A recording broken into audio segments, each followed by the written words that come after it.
amazing!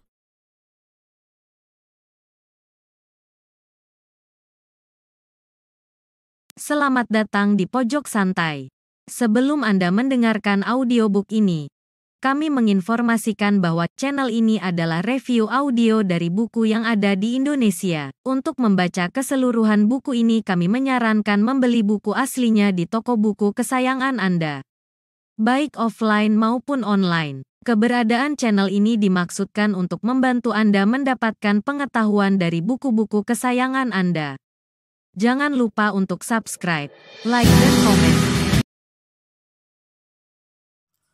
Selamat datang di Pojok Santai, channel khusus yang membahas komik dan novel dengan cara asik. Selendang Kubur dan Dewi Murka tak mengira ada yang mengganggu pertarungan mereka. Siapakah sosok itu? Yuk cari tahu jawabannya di video berikut ini.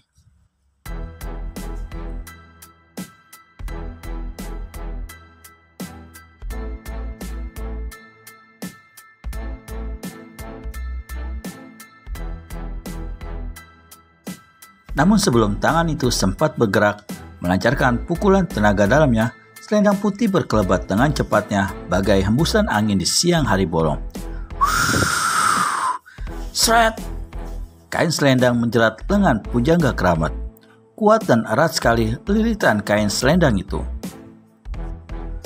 Pujangga Keramat mengerahkan tenaganya untuk menarik selendang tersebut, sementara Selendang Kubur pun berusaha menarik selendangnya kuat-kuat. Keduanya saling beradu kerahkan tenaga. Keduanya sama-sama berkuda-kuda rendah dengan tangan gemetaran. Selendang Kubur membatin. Ih, besar juga kekuatan orang ini. Biasanya tangannya terlilit selendangku akan patah dalam satu hentakan. Tapi agaknya tangan ini cukup kokoh. Aku harus lebih mengerahkan tenaga lagi. Maka memekiklah Selendang Kubur dengan suara yang nyaring. Ia sentakan tenaga lebih kuat lagi dan tubuh Pujangga Keramat pun terlempar maju bagaikan terbang ke arah Selendang Kubur. Perempuan itu segera menyongsongnya dengan satu lompatan bertenaga. Plak, plak. Dua pukulan ganda dari tangan Selendang Kubur tepat telak di dada Pujangga Keramat. Lelaki yang mengenakan baju komprang tanpa dikancingkan bagian depannya itu tersentak mundur akibat pukulan telapak tangan Selendang Kubur. Ia jatuh berdebam ke tanah dan berguling-guling seperti nangka busuk jatuh dari pohon. Lelaki berikat kepala kulit rusa itu menyeringai kesakitan. Namun seringainya hanya sebentar karena ia telah menarik napas dalam-dalam menahannya beberapa saat. Rasa nyeri segera teratasi. Tetapi ia terkesiap ketika melihat di dadanya membekas dua telapak tangan merah memar. Ia segera membatin. Hebat juga jurus perempuan itu. Kalau aku tidak mengerahkan tenaga perisaiku, pasti dada ini sudah jebol sampai ke belakang. Selendang Kubur sendiri berkata kepada Dewi Murka saat berdiri di sampingnya. Dia punya pelapis di dalam dadanya. Pasti dia melapisi dengan suatu gelombang berkekuatan baja. Mestinya dia punya dada sudah hangus dan terbakar, tapi nyatanya hanya membekas merah saja. Apakah kau sudah berjerah? Tanya Dewi Murka berkesan mengejek. Kalau kau sudah kewalahan menghadapi dia, biarlah aku yang maju.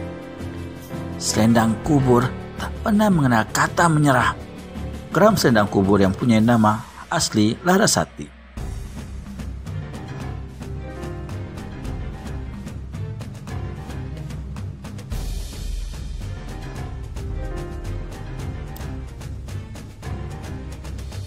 Kalau begitu, silakan kau lanjutkan pertarunganmu. Aku akan menjadi penonton yang baik. Dewi Murka tersenyum sinis meremehkan kemampuan Selendang Kubur. Tapi sikapnya itu tidak dihiraukan oleh Selendang Kubur. Perempuan itu segera bergerak maju dengan selendang putih dikalungkan di lehernya. Pujangga Keramat, satu kali lagi kau menentang kemauanku. Bertemu dengan si gila tuak, kupatahkan batang lehermu memakai Selendang Kuburku ini. Pujangga Keramat tertawa sedikit keras. Ia bertolak pinggang seakan memamerkan dadanya yang tidak bisa dijebol oleh kekuatan pukulan lawannya. Lalu Pujangga Keramat pun berkata, "Hebat apa selendang itumu? Tak hebat adanya sama sekali. Apakah kau tak melihat bekas telapak tanganku di dadamu? Tak lihat kau pula bekas di tangan pergelanganmu?" Selendang Kubur sedikit bingung mengartikan kata-kata itu. Lalu ia berpaling pada Dewi Murka dan bertanya, "Apa arti kata-katanya?" "Coba lihat pergelangan tanganmu," kata Dewi Murka. "Hah?" Selendang Kubur terpekik dalam hatinya. Ia melihat noda hitam menghangus di pergelangan tangan kirinya. Ternyata pada waktu terjadi bentrokan di udara tadi, Pujangga Keramat berhasil menotokkan jarinya ke pergelangan tangan Selendang Kubur.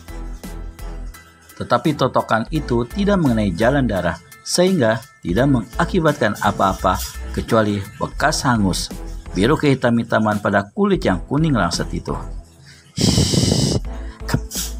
Geram hati Selendang Kubur. Hampir saja jalan darahku terkena totokannya. Jelas totokan itu bertenaga dalam, cukup besar, sampai membuat bekas seperti ini di kulit pergelangan tanganku. Rupanya, ia punya gerakan jari yang cukup cepat dan membahayakan jika tidak diperhatikan. Dia mengapa Selendang Kubur? Jangan enteng diriku. Bisa aku membuat jebol kepalamu. Kau inginkan saja kapan? Jadi, pergilah sebaliknya. Sekarang kau juga. Sebelum ku jebol pusar dan lainnya pusarmu. Geram hati Selendang Kubur bertambah mengganas. Maka ia pun segera menarik selendangnya ke belakang dan melecutkannya dengan kaki menghentak ke tanah 1 kali.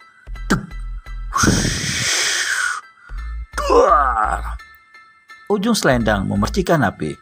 Suara menggelegar tersentak keluar dari kibasan angin selendang.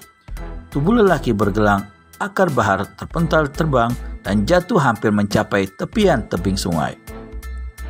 Pukulan yang bernama selendang petir itu telah dilancarkan. Pujangga Keramat tidak menduga akan mendapat serangan sehebat itu. Sekujur tubuhnya bagai dihantam angin topan berkekuatan besar. Untung saja sikunya menghantam gugusan batu di tepi tebing sungai. Jika tidak, ia pasti telah terjun ke tebing sungai itu. Napasnya sendiri terasa bagaikan hilang dalam beberapa jurus. Ketika ia temukan lagi napasnya, ia terengah-engah dengan mata berkunang-kunang. Sejenak ia kibas-kibaskan kepalanya untuk membuat kunang-kunang dalam penglihatannya itu. Sambal geledek, makin dalam hati. Untung ujung selendang itu tidak mengenai kepalaku.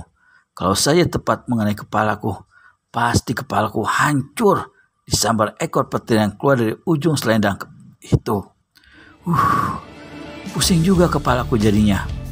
Aku harus memberi balasan kepadanya, biar tahu perempuan itu bagaimana rasanya jadi orang disambar angin petir. Pujangga Keramat segera bangkit, tidak menampakkan kepusingannya. Namun ketika ia maju 1 langkah, tubuhnya terasa gontai. Agar tak kentara gontainya, ia berhenti dan tetap berdiri dengan kaki tegak menghadap Selendang Kubur.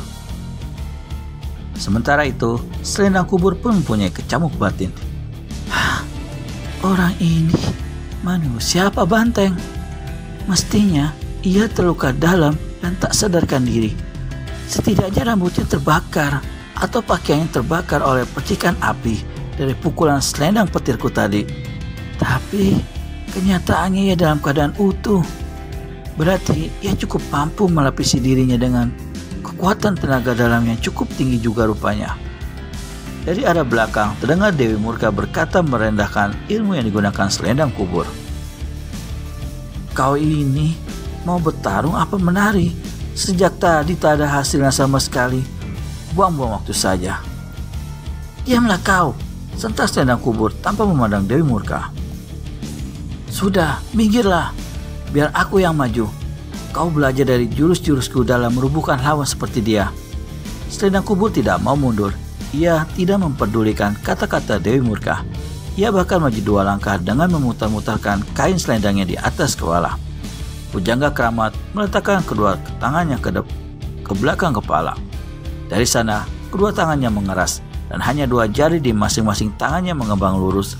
Lalu kedua tangan itu segera berkelebat ke depan dalam satu sentakan kedua jari dan masing-masing tangannya. Sebuah tenaga begitu besar melesat keluar dari keempat jari yang tertunding kaku itu. Bagaimana nasib selendang kubur akan serangan penjaga keramat kali ini? Dapatkan jawabannya di video selanjutnya hanya di channel Pojok Santai. Segera subscribe dan tekan tombol lonceng untuk mendapat notifikasi video terbaru dari kami. Terima kasih dan sampai bertemu kembali.